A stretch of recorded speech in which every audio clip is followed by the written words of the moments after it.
Baik, kita teruskan ke contoh yang kelima ya. Di sini contoh kasusnya yaitu diskusikan persamaan 9x kuadrat plus 4y kuadrat sama dengan 36. Kemudian gambarkan kurvanya ya. Nah, diskusikan di sini maknanya itu adalah mencari nilai A, B, C, E, kemudian A per E, kemudian koordinat dari kedua titik puncak ya. Kemudian koordinat titik-titik yang memotong sumbu minor ya. Dan yang terakhir adalah persamaan direktriksnya. Oke. Nah, karena persamaan elips itu di ruas kanannya harus 1 ya.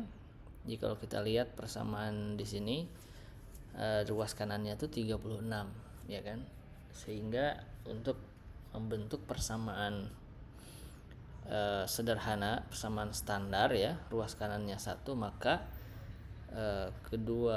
semua sukunya dibagi dengan ruas kanan ini dibagi dengan 36, sehingga nanti ruas kanannya 36 dibagi 36 sama dengan 1 gitu ya. Nah, suku yang pertama juga dibagi dengan 36 ya. 9 dibagi 36 itu 1/4 ya, jadi x kuadrat per 4. Kemudian 4 dibagi 36 dicoret-coret ya, tinggal 9 ya. Jadi plus y kuadrat per 9 sama dengan 1 ya. Jadi ini adalah persamaan sederhana dari elipsnya ya. Nah, dan ini adalah persamaan elips ya.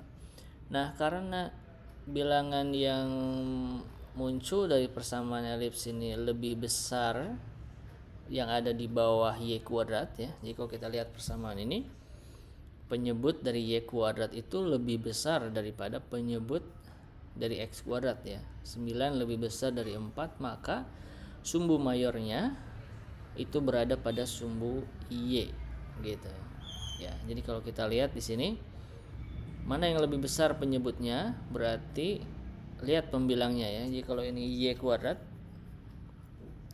dan 9 lebih besar dari 4, maka cirinya bahwa sumbu mayornya itu ada di sumbu y ya. Sumbu mayor ada di sumbu y itu artinya titik fokusnya juga ada di sumbu y. Berarti sumbu minornya itu adalah sumbu x ya. Nah, oleh karena itu dari persamaan ini kita dapatkan nilai A-nya sama dengan 3 ya kan. Jadi karena dalam elips itu nilai A itu kan selalu lebih besar dari B ya kan. Jadi ini x kuadrat per b kuadrat ditambah y kuadrat per a kuadrat ya. Kalau a kuadratnya 9 berarti nilai a nya 3 ya. Kalau a kuadratnya kalau a kuadratnya 9 maka a nya sama dengan 3 ya. Kalau b kuadratnya 4 maka b nya sama dengan 2 ya. Kemudian c nya sama dengan akar 5. Dari mana ya? Itu dari ya sifat-sifat dalam elips ya. Ada satu ketentuan di mana b kuadrat itu sama dengan a kuadrat dikurangi c kuadrat ya. Berarti di sini kita ketahui a dan b nya sudah diketahui, kita tinggal cari c ya. Berarti c kuadrat itu sama dengan a kuadrat dikurangi b kuadrat ya. A kuadratnya 9, b kuadratnya 4 ya.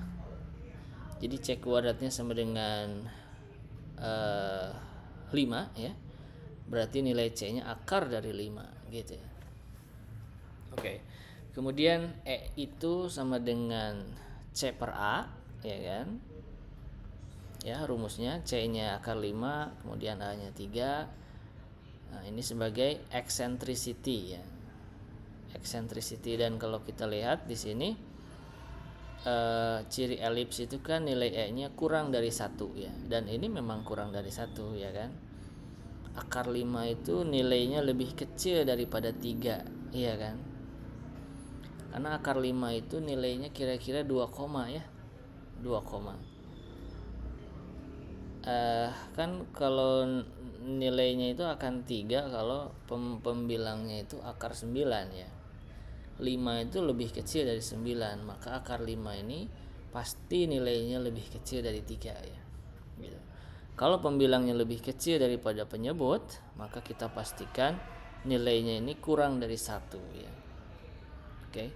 Kemudian A per E-nya, nah ini adalah direktriksnya ya, sama dengan 9 per akar 5. Dari mana? Kan A-nya itu 3 ya. Kemudian E-nya akar 5 per 3 ya. Berarti 3 dibagi akar 5 per 3. Di sini ada pembagian dengan pecahan ya. Kita bisa mengubahnya menjadi perkalian dengan membalik si pecahannya itu ya. Jadi yang asalnya 3 dibagi akar 5 per 3 menjadi 3 kali 3 per akar 5 dibalik ya. Terus 3 kali 3 9 dibagi akar 5. Oke. Gitu ya. Saya nggak tulis karena ini sebenarnya harusnya kalian bisa bisa paham lah ya konsep dasar pembagian dengan pecahan gitu. Jadi kalau yang ada yang belum paham tolong pelajari lagi ya. Ini tinggal kalian uraikan, nanti kalian dapat hasilnya ini 9 per akar 5 ya. Nah, sehingga direktriksnya kan ada 2 ya, 9 per akar 5 dan Y sama dengan min 9 per akar 5. Oke. Gambar di sini, gambar yang ada di samping ini adalah langkah yang terakhir ya. Jadi tadi itu kita tahu bahwa sumbu mayornya itu ada di sumbu Y bukan karena kita tahu dari gambar ini ya, tapi karena tahu dari persamaan ini ya. Oke, jadi kira-kira gambar elipsnya seperti ini ya. Koordinat apa aja tadi A-nya udah diketahui ya kan, B-nya juga sudah, C sudah, E juga sudah, A per E juga udah. Nah, koordinat titik puncak ya. Koordinat titik puncaknya itu kan 0, A dan 0, min A ya. Kalau elips yang vertikal ya kan. A-nya udah diketahui tadi ya. Kemudian koordinat titik potong kurva terhadap sumbu minor ya. Sumbu minornya kan sumbu X ya. Dan titik potongnya itu dinotasikan dengan B-nya itu ya. Jadi B-nya kan 2 nih. Nah, berarti kalau elips vertikal itu B, 0 dan min B, 0 gitu ya. 2,0 dan min 2,0 itu adalah koordinatnya. Kemudian persamaan direktriksnya tadi udah kita dapat ya, Y sama dengan 9 per akar 5 yang berada di bagian atas dan Y sama dengan min 9 per akar 5 yang ada di bagian bawah. Oke. Nah, kita lanjut ke contoh berikutnya. Di sini diberikan satu titik puncak ya, yaitu min 8,0, kemudian titik pusatnya di 0,0 dan nilai E-nya sama dengan setengah ya. Cari persamaan dari irisan kerucutnya ya.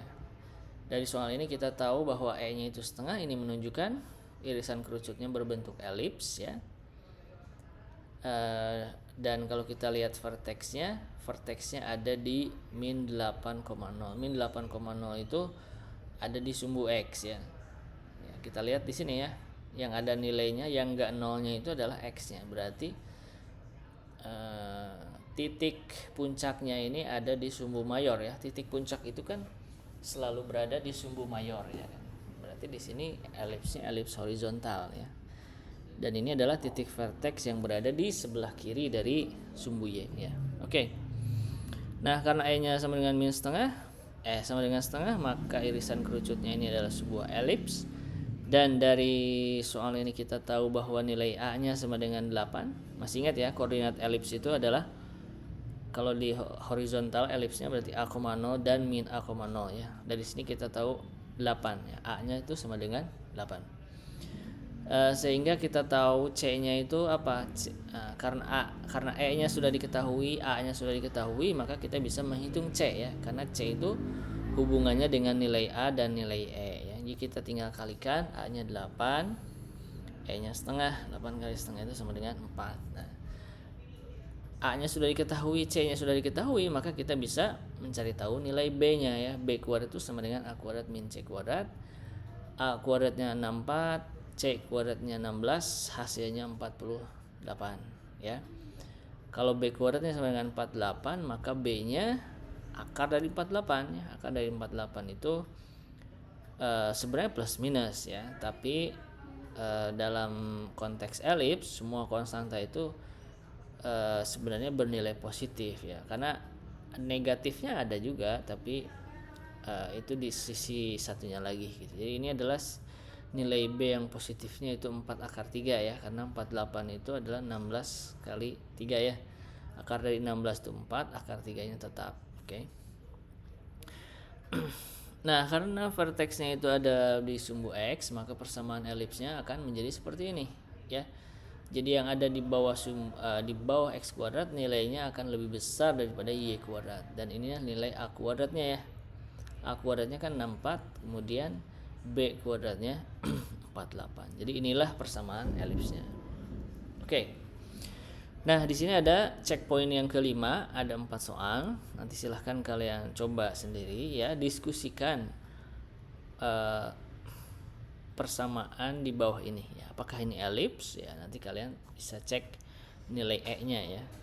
Apakah E-nya kurang dari 1 atau tidak ya. Dan agak mirip dengan contoh sebelumnya ya. Nah, ini diskusikan ya. Jadi apa makna diskusikan? Kalian bisa lihat di sini apa saja yang harus dicari tahu ya. Nah, jangan lupa nanti ini ciri dari persamaan elips itu adalah ruas kanannya 1, kemudian koefisien ya di sini ada pembagian ya. Oke. Gitu. Oke. Nah, kita lanjut ke latus rectum ya. Seperti sudah dibahas pada slide sebelumnya, bahwa elips ini juga mempunyai latus rectum ya, sama seperti parabola ya. Cuma kalau parabola itu latus rectumnya 1, kalau elips itu latus rectumnya 2 ya. Jadi latus rectum itu adalah focal chord ya, garis yang melewati titik fokus ya, mau yang titik fokus pertama ataupun yang kedua, yang tegak lurus dengan sumbu mayor dari si elips tersebut ya. Contohnya kalau elips horizontal berarti titik latus rectumnya seperti ini ya. Oke.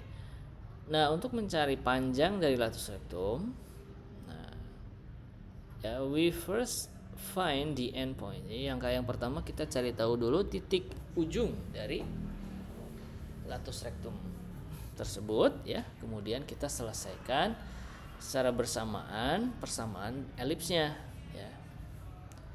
Jadi maksudnya itu kita cari tahu titik potong antara persamaan yang dilewati oleh latus rectum ini dengan persamaan elips ini ya. Jadi cari titik potong ya. Dan titik potong itu menggambarkan titik ujung dari latus rectum ya. Nah, jika sumbu mayornya itu ada pada sumbu X, maka persamaan dari garis yang melewati latus rectumnya itu C,0 ya, melewati titik fokus ya. Titik fokus itu kan koordinatnya C,0, maka persamaan yang melewati latus rectumnya itu adalah X sama dengan C ya. Jadi garis vertikal yang di sini ini adalah X sama dengan C ya, karena titik fokus yang di sini itu koordinatnya C,0 ya. Sedangkan yang di sini X sama dengan min C ya. Tapi di sini kita fokus dulu pada latus rectum yang ada di sebelah kanan ya, yaitu X sama dengan C. Itu adalah persamaan latus rectumnya. Kemudian nah ini dengan menyelesaikan persamaan ini dengan persamaan elips ya. Jadi kita punya dua persamaan, yaitu X sama dengan C dan juga X kuadrat per A kuadrat plus Y kuadrat per B kuadrat sama dengan 1. Nah, kita selesaikan kedua persamaan ini ya, atau jadi sistem persamaan ya. Gimana cara menyelesaikannya? Nah, di sini kita tinggal substitusikan X sama dengan C ke persamaan ini ya. Jadi nilai X-nya kita ganti dengan C, hasilnya jadi C kuadrat di sini yang asalnya X kuadrat. Kemudian ya kita pindah ruaskan ya. Di ruas kiri hanya ada Y kuadrat yang mengandung Y kuadrat ya. C kuadrat per A kuadratnya pindah ke ruas kanan jadi seperti ini. Kemudian ini samakan penyebut ya. Jadinya A kuadrat kali 1 jadi A kuadrat Y kuadrat min C kuadrat per A kuadrat. Oke, ini juga konsep yang dasar ya. Jadi kalau kalian belum paham, coba pelajari lagi cara menyederhanakan bentuk ini jadi seperti ini ya. Kemudian sama dengan B kuadrat per A kuadrat ya. Kenapa sama pembilangnya sama dengan B kuadrat ya? Karena kita tahu ya B kuadrat itu adalah A kuadrat min C kuadrat ya. Terus dibagi A kuadrat dari sini ya. Nah, sehingga oleh karena itu ya, jadi kita punya ini nih, Y kuadrat per B kuadrat sama dengan B kuadrat per A kuadrat ya. Kalau kita kali silang B kuadratnya ke ruas kanan ya, maka hasilnya jadi Y kuadrat sama dengan B kuadrat, B pangkat 4 ya, karena B kuadrat kali B kuadrat ya, dibagi dengan A kuadrat ya, atau nilai Y nya itu sama dengan plus minus B kuadrat per A. Jadi kita akarkan ini, nah, hasilnya itu adalah akar dari B pangkat 4 itu jadi B kuadrat, dan hasil dari A kuadrat sama dengan A. Nah, ini ada plus minusnya ya, karena ya hasil akar itu ada plus dan minus ya. Oke, jadi Y sama dengan plus minus B kuadrat per A kuadrat. Inilah titik potong dari latus rectum yang ini nih, yang X sama dengan C ya, titik potong koordinat Y-nya ya. Kalau koordinat X-nya kan C ya, karena dia melewati titik fokus ya, berarti ini C ya, berarti koordinat kedua titik ini adalah C. Nah, tinggal masalahnya koordinat Y-nya ini apa? Nah, dari hasil perhitungan ini plus minus B kuadrat per A. Jadi koordinat yang atas ini C, B kuadrat per A. Nah, yang bawahnya C, min B kuadrat per A. Oke, gitu. Nah, sehingga panjang dari latus rectum dari sebuah elips itu adalah ini 2B kuadrat per A ya. Jadi kita tahu dari sini ke sini panjangnya itu focal radius ya, panjangnya itu adalah ini ya, sebesar ini kan, B kuadrat per A ya. Dari sini ke sini, dari sini ke sini juga sama B kuadrat per A. Jadi kalau kita jumlahkan jadi 2B kuadrat per A gitu. Inilah panjang dari latus rectum. Dan panjang latus rectum yang sebelah kanan juga nilainya pasti akan sama dengan panjang dari latus rectum yang sebelah kiri.